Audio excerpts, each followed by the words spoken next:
Bienvenue au podcast quotidien de Gurukul Prep du 23 octobre. Mise à jour 1, nomination. Vijaya Kishore Raatkar nommée présidente de la Commission nationale pour les femmes.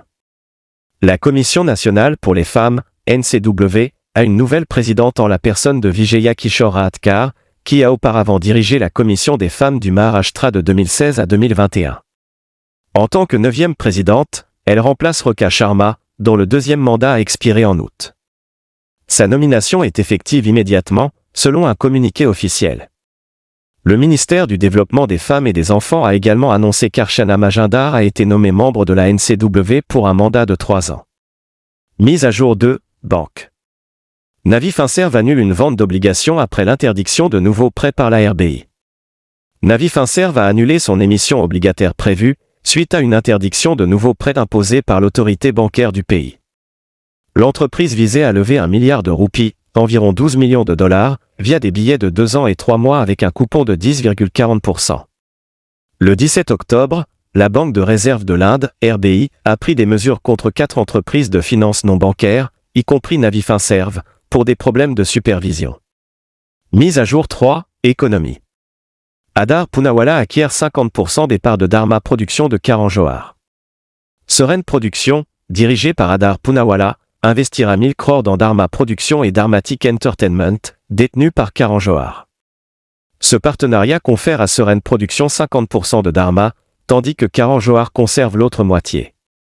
Karan Johar restera à la tête de la direction créative en tant que président exécutif, tandis qu'Apoorva Mehta, directeur général, supervisera les opérations.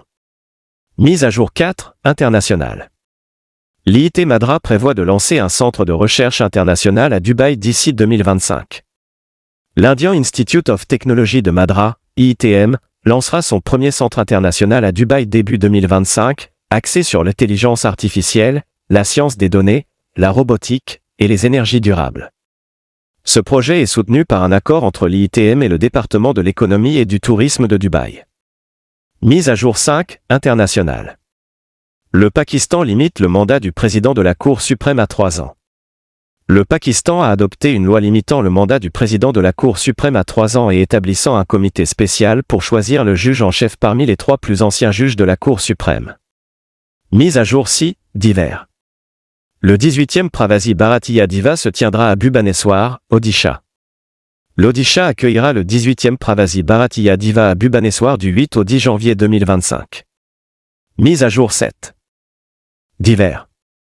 Découverte de plaques de cuivre du XVIe siècle dans le district de Tiruvallur. 2 inscriptions sur plaques de cuivre datant du XVIe siècle ont été découvertes dans le temple Sri Singeswarar dans le village de Mapdu, district de Tiruvallur. Mise à jour 8, programme et comité. Le gouvernement prolonge le programme UDAN pour 10 ans supplémentaires. Le ministre de l'Aviation civile a annoncé que le projet de connectivité régionale UDAN sera prolongé de 10 ans, favorisant l'expansion des compagnies régionales et le tourisme. Mise à jour 9, sport. Les chemins de fer remportent le titre de hockey féminin en battant Indian Oil. Le Railway Sport Promotion Board, RSPB, a battu Indian Oil 3-1 pour remporter le championnat national de hockey féminin interdépartemental. Mise à jour 10, État. Le ministre en chef de l'Assam lance mission Basundhara 3.0. Le ministre en chef de l'Assam, Himanta Biswa Sarma, a lancé mission Basundhara 3.0, visant à accorder des droits fonciers aux peuples autochtones.